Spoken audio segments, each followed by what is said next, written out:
What's up, guys? It's your boy TPP, and I'm back with that true crime talk, baby. Let's go. All right, before we jump into this one, and this one will be a little bit of a rant, I'm sure. I can't help it on this, but before we jump into that, though, can you do me a huge favor? Can you smash that like? And if you haven't already, let's make the commitment. Let's do it today. Hit the subscribe button. Give you the content for free. The least you could do is hit that button for your boy. I'd appreciate it greatly. And to everybody that's already followed, to smash that subscribe. Much love, y'all. Love having conversations with you. Love hearing your feedback. All right, let's jump into it. All right. Topic for this video. All right, so now I did a video on the Border Patrol agent, right, who's been convicted of the double murder of his mistress and the murder of his if he was 20-month-old child. Now, obviously, it's not over.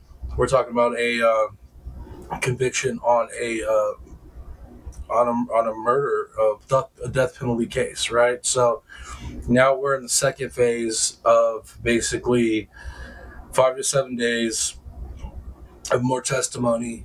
And that at this point, now the trial is based on the defense trying to save their client's life and the prosecution trying to lay out, that he needs to die, basically.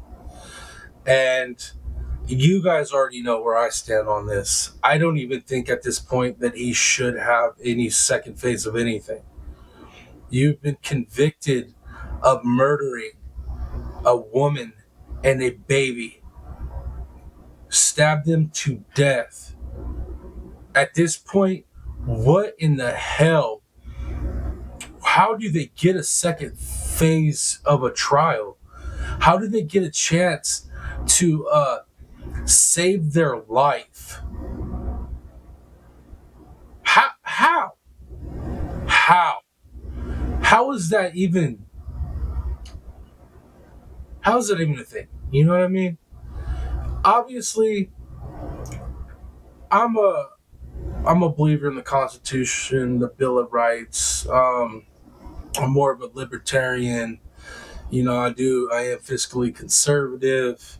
I know some people don't talk about politics, but I do talk about politics. I believe that's, especially for men, I don't believe that is something that you get to pick and choose to be a part of or not. I feel like every man is supposed to keep up on all of that because politics are what shapes your society and your culture massively.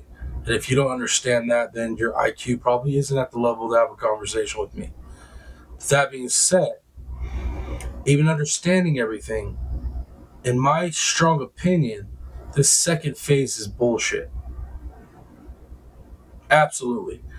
We know this man murdered this poor lady and this little baby, stabbed them to death. We have DNA. We have digital footprint. He is placed there. And now at this point, after the defense sat there and tried to defend him that he was not the murderer, now all of a sudden they're trying to defend him as if there was reasons why he did it and there's reasons why he shouldn't die.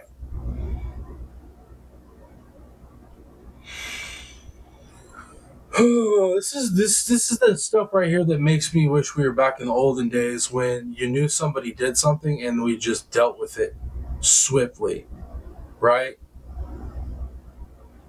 Back in the days where you were less likely to pull some stupid shit because you knew the consequences were dire. Oh man, guys. So right now, so far, a little recap on the second phase of this this murder trial, or now it's sentencing, right? Basically, the defense is trying to claim that he shouldn't get the death penalty for multiple reasons. One, because he was such a stellar law enforcement officer, border patrol agent, whatever. What? Okay, so everything they said about him in his career. What? Oh, and let's not forget, because he's ex-military. Y'all know how I feel about the military. I support our troops. I'm all for it. I mean, you could kind of tell in my Idaho 4 rant yesterday, you know, telling people they need to back off this whole Kobaka connection thing that isn't there, that doesn't exist, and that you're just dragging a veteran, uh, Purple Heart recipient, dragging his name through the mud when the man's ending was sad. If you really look at it and break it down. So you already know how I feel about the military. I support our military 100%. Um, that being said, this man's military career doesn't count for shit with me. All right, it don't count for anything with me at all. It's like, great, he went and served, and if that would have been what he did, and he came back and lived a good life and was a good border patrol agent, my all the respect to him. But what he's done, that's erased any of that. That's erased any of that. And then to see his rise to the ranks as a border patrol agent, and seeing how he portrayed himself and during the trial and the things that he did committing this crime, shows the ultimate levels of narcissism and psychopathy. So I could give two shits about his time in the service or his stellar career as a border patrol agent. That don't matter at all no more. This man brutally attacked and murdered, stabbed to death a young lady with a full life in front of her, and a 20-month-old baby, his baby, stabbed to death. And the details are so heinous. And let's not forget, that poor mother didn't just lose her life and her baby's life. That poor mother left behind a child, another baby, another little one, who lives with grandma now. And it was heartbreaking to hear the mother of the victim take the stand and talk about how the surviving, little boy who no longer has his little brother or his mother begs the grandma from time to time to go into his mom's room. You see, the mom never changed anything about her room, never touched it since this happened. We're talking about years, right? Years now since the murder took place. And this little boy, like, all he has to hold on to is that his mom's room is the way that she left it, and that the grandma hasn't touched it. So every once in a while she lets him in there, and he goes and he just kind of lays on her bed and just stares at the ceiling. Broke my damn heart, man, hearing that. Absolutely broke my heart. So as if, it wasn't bad enough what he did to that mom and that little baby. If that wasn't bad enough, the life that has been just shattered and the possibilities that have been taken away from this little boy who's lost his mom and his little brother, if that don't break your heart, you don't have one. And I could cover true crime, and I'm the one in the family that deals with, loss and tragedy probably the best. I just have the mentality for it. But even that, man, even being solid there, like, if you can't look at this trial and you can't look at these facts and be affected emotionally, I mean, dude, you're a psychopath. So that being said, I don't give two shits about any of the defense's stuff, right? There, he was a veteran. He was a stellar border patrol agent. Oh, and let me add to this. They're trying to blame it on the fact that he was on TRT and taking another medication, and that caused him to go psycho. No, bro. Do you know how much of the male population is on TRT right now in America? Because our diets are so shit. So by the time we hit 40, shit, even late 30s, most of us, our testosterone started to tank because we have horrible eating habits, horrible sleeping habits. Everybody's stressed out. So do you know how much of the population's on TRT? It's insane. It's staggering. All right. And then that massive amount of people that are on that, do you know how much of our population's on some type of psych med? Because we're all stressed and depressed. We, like come on. There would be a whole lot more of this happening if that was the case. But that's not the case. So I have no sympathy towards that. That does not factor in at all on this man's actions. It doesn't. Like, it was too planned. It was just too callous. And then you're telling me that since it's happened, right, he hasn't retained a better frame of mind to where he would just accept the fact that he did it and plead guilty. Like, no, he pled not guilty. He went through a whole trial and tried to proclaim his innocence and fight for his freedom. So now that he's been convicted, you want me to feel a certain sympathy for this individual? Dude, get the hell out of here. No. So as irritating and upsetting as it was to watch the trial in the first place, the first phase, this second phase is extra, bro. It puts a little extra on top of the emotional aggravation to seriously sit there and listen to a defense attorney plead for this man's life and claim it to be this. This is no shit. This is what he said. Now, now we're fighting to see if our client's life is going to be on God's time or on Texas's time. Meaning, if you're for God, you're gonna find him, not up for the death penalty, basically. So if you're for God, you're not gonna want death for him, and you're gonna, it'll be on God's time, right? Not Texas's time. If you want the death penalty, it'll be on Texas's time. Bro, that is some psychological, emotional manipulation to the max.